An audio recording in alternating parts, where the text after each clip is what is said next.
Bloomberg Audio Studios. Podcasts, radio, news.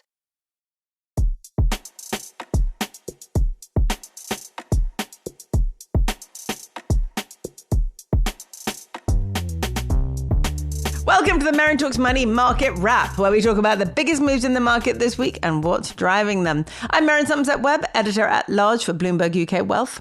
And I'm John Stepek, senior reporter at Bloomberg and author of the Money Distilled newsletter. Do you know what, John? Today we're not going to talk about the biggest moves in the markets this week, although we could. Up a lot, right? Up a lot. Up a lot. And also gold down a bit. Yeah. Okay. Tech up a lot, gold down a bit. Top tap for now, but, you know, all this will turn around in a heartbeat because it happens all the time. So keep an eye on gold, keep an eye on tech. There have been some interesting moves in the UK market. Everyone go back and listen to the podcasts where I think we've had two separate fund managers talk about how marvellous Burberry is and how you should invest in Burberry. It is today alone, we're talking on Wednesday, by the way, up 15%, nearly 15% when I last looked. So if only people listen to all the podcasts, everything would be fine, right? Except for the bit when we keep telling them not to invest in US equities and to diversify out. Buy the dip, dies hard. As you made the point in your newsletter the other day. I did, and you'd still have been way better off in Europe year to date. So anyway, I don't want to dwell on that because we talk about all this stuff a lot. I want to actually today talk about the UK and these two things that are floating around. The first thing floating around being this New Deal Mansion House that the 17 of our biggest pension funds have agreed by the end of the decade to have 10% of their assets in private assets and half of that, so 5% of their assets in UK private assets. So we're talking about unlisted companies, so private equity of various sorts and infrastructure. So that's the first thing that's going on. The second is this ongoing rumbling conversation about cash ISAs and how they should be limited and people shouldn't be allowed to keep very much cash in them, and that cash should be redirected into public markets. Or that's the idea at the moment, not that this too should be forced into private markets, but public markets. So a shift to try and make pension funds get out of listed equities and into unlisted stuff, and a shift to try and make individual investors in their ISAs get out of cash and into listed. So two separate things going on here, both actually really interesting. Do you, John, approve of the Reeves plan to have 5% of your pension money in UK private assets and 10% of your pension money in private assets all round? I repeat, your money, because her ideas, your money. Yeah, exactly. Her ideas, our money. I don't particularly like the idea of being forced, and if I'm honest, I'm not that keen on the default being that either. I just don't think it's the best time for pension funds to be mandated to go into private assets, given that the private area in general is generally regarded as not having quite caught up with reality in terms of the value of the assets that they hold versus where interest rates currently are. So that is one reason.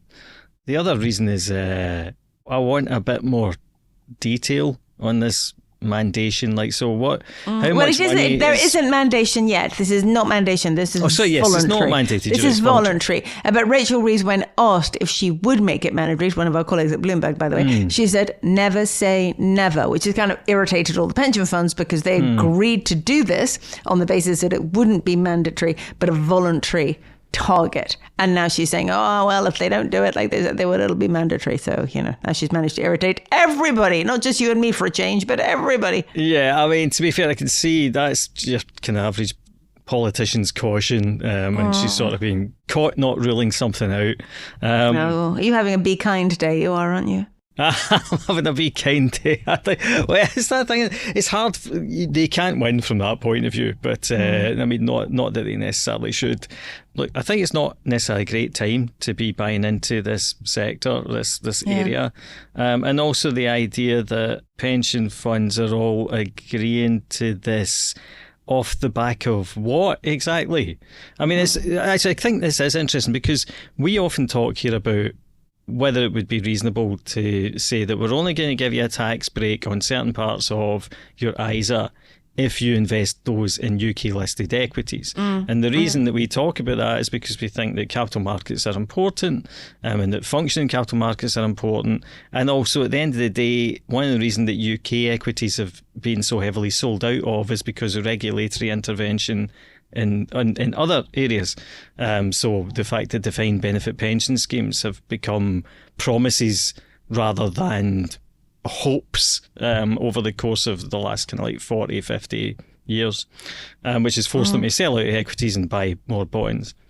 So we talk about it in terms of leaning against that, but this is something completely different, actually. It's kind of 10% of their money. Why should it go into private assets in the first place?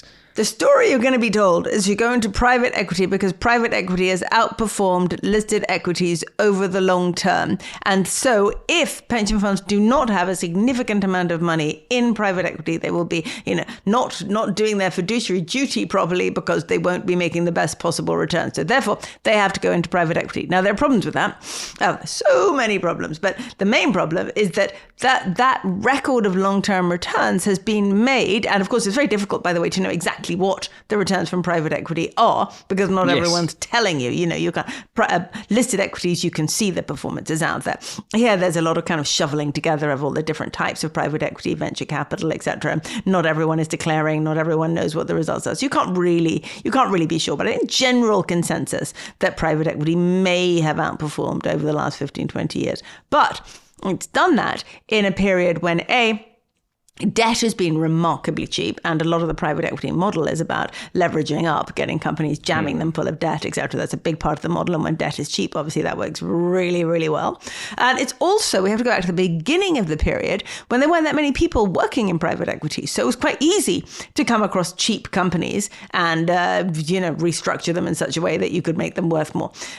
But of course, those days are long gone. Now the private equity market is absolutely huge. There's huge competition for every single asset, not anymore, by the way, but it used to be. And of course, the low interest rate environment has gone completely. So you look at this environment and you say, well, okay, there's a massive amount of money sitting around in private equity investments in the assets that it's very difficult to flog on at the moment. There isn't that much appetite for IPOs. There's no way for investors to exit. So what do you need if you have a business that is almost entirely institutional, and those institutions are going, do you know what? Kind of had enough of this. I'm not putting any more money in, and I'd really like to get some more money out. What do you need?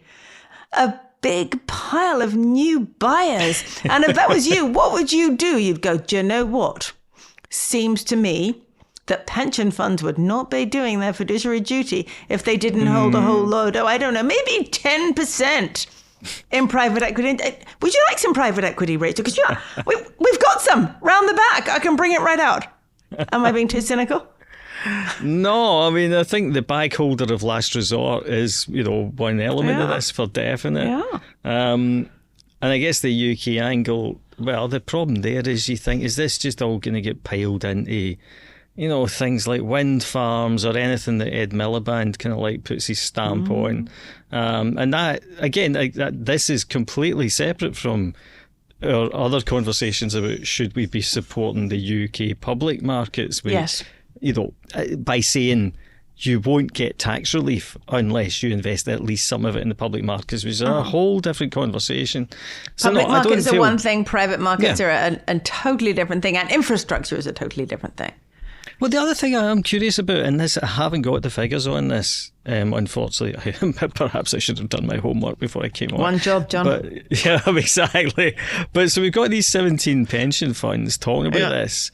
I mean, presumably they already hold a chunk in private assets or private equity. Tiny. I have looked it up actually, and it's well under 2% for most of them. Oh, that's interesting. As far as I can see, happy to be corrected on that if anyone knows more precise numbers. But the bit of research I was doing earlier suggested we really are in the very, very low single-digit percentages. So the answer is kind of no, they haven't gone there. So basically, we are the Johnny-come-latelys as well, on top of everything else. Okay, that's good to know. So having sold everything to Australian and Canadian pension funds, them having wrung the best returns out of them while interest rates were coming down, we are now going to buy them back just in time. Or worse, we're gonna force our pensioners to invest in new projects, government decided, government run at very high interest rates. So it'll be interesting to see how that pans out, because the pension funds will have to insist on some kind of guaranteed return or some sort with the infrastructure project. So this is going to be very interesting, but we haven't got there yet. I will say, by the way, I don't know if you've noticed that there has been a lot of talk in US private equity as well about how this is a fabulous opportunity and it is time for everyone to take a pile of private equity into their 401ks. So, this is not just a UK private equity thing. It's a US private equity thing as well. How can we get somebody else to back up the truck and take the stuff off our hands? And the retail investors are out there for that very purpose. If I was these guys, then I would be drumming up the IPO market again. At least try and get some excitement about re-equitisation. At the end of the day, like what's better than a passive fund coming along with its kind of relentless bid and just buying up the stuff that you're offloading. But what will do that for us? There is something that will make the UK market go berserk, for example, and everyone want to IPO here. And that something is everyone's ISA money being channeled out of their cash ISAs and into the market. Yes. Can we disapprove of that? Channeled. Yeah, look, I mean, I've said this before, there's sort of like the dying vestiges of my kind of like libertarian 20s, sort of like twitch against the idea of, the government shouldn't be interfering with this or interfering with that. But it's not as if the government isn't already interfering in every other kind of like layer of the kind of savings market. So I don't think there's anything wrong with suggesting that the kind of cash allowance should be lower than it is. Or B, that it would be fine to say some of your money has to go into UK markets if you want to get the tax relief on an ISA, for example. I agree. And we've talked about this before. Remember how much we approved of the Brit ISA? And let's be honest, this is really just a new iteration of the Brit ISA, isn't it? Yeah, and I mean, stupidly with the flag taken off it, because, if you want to give it a bit of publicity, then I realise there's a lot of kind of high-minded people who object to anything that's got the flag on it, but most normal people don't. I think actually bring out the bunting all round on this podcast, isn't it? Exactly. Right. We actually have a report on that feeds into this, which we both found very interesting. And it's by our old friend Duncan Lamont at Schroders. Yes. And he has taken a look at what your returns would be if you'd simply stayed in cash for the 20 years running up to 2023, or if you had invested in global equities. And he really makes it extremely clear that if you keep your money in cash, you are missing out on an awful lot of money. You've been what they call recklessly cautious. You've tried so hard to be cautious that you've actually ended up being rather reckless because you've made a significant negative difference to your future. Yeah. I mean, it's the 10 tax years up to April 2023. Sorry, not the 20, the 10. Apologies. Yeah, well, it's even worse because in the 10 tax years, essentially, if you stuck all the money in global stocks instead of a cash ISA, you'd now be collectively, we would be more than 500 billion better off. And as Duncan points out, that's about 20% of UK GDP. So that is a huge amount of wealth creation missed out on by individuals, which strikes me as, that's a real issue. And all right, you can't say that all of that money should have been invested in stocks rather than cash, because as Duncan points out, everyone needs an emergency fund. And as we've discussed here before, if you're retiring, then you do need significantly more cash than you normally would to smooth your time in case something bad happens in the stock market. But even putting those aside, there's clearly a lot of excess cash saving going on that could be in the stock market. And the point is that it would almost certainly then make more money, because that's the only reason. We wouldn't be sitting here talking about this every week if it wasn't for the fact that over the long term, the stock market does beat inflation and it does beat cash. If this was something that genuinely was up for debate, then we wouldn't we wouldn't be constantly repeating it. It's like over the long term, it beats it. And you can say that if you'd stuck all your money in Japan in 1990, well, then what would have happened? But you wouldn't have done that. You put it in diversified global markets, blah, blah, blah, and you do it a month at a time. Nobody puts their lifetime earnings in the stock market on one day that happens to be the peak. So, this is the point. And it's just... as Duncan's sort of really getting that, we need a culture shift whereby we acknowledge that cash actually over the long run is risky because it's probably going to get eroded away by inflation. And Duncan doesn't talk about property, but we should have a serious conversation about houses because people still see that as being, bricks and mortar. You can't go wrong with bricks and mortar, when in fact actually it's a leveraged asset. And if you're only buying one of them, then anything could happen to that bricks and mortar. Well, a leveraged asset with quite a high carrying cost. Yes, aye. Anyway, so. And I'm just going to read you this one sentence from Duncan, which is very compelling. The real risk for most people is not the risk of losing money in the short term, but the risk of not achieving your long-run goals, be they a comfortable retirement, house purchase, providing financial support to your children, or simply making sure your savings keep pace with inflation. This is the risk of not taking enough risk. So I think it's fair to say that Duncan in this arena at least is on Rachel Reeves' side, right? Yeah, I think that would be fair to say. And we are too, or you are too. I think I am too. Yeah, aye. I mean, I'm sure they'll find a way to mess it up and make it something that we don't like. But in principle, in principle, I think it's a good idea. All right. Well, we'll come back to why we don't like it when it actually happens. Thanks, John.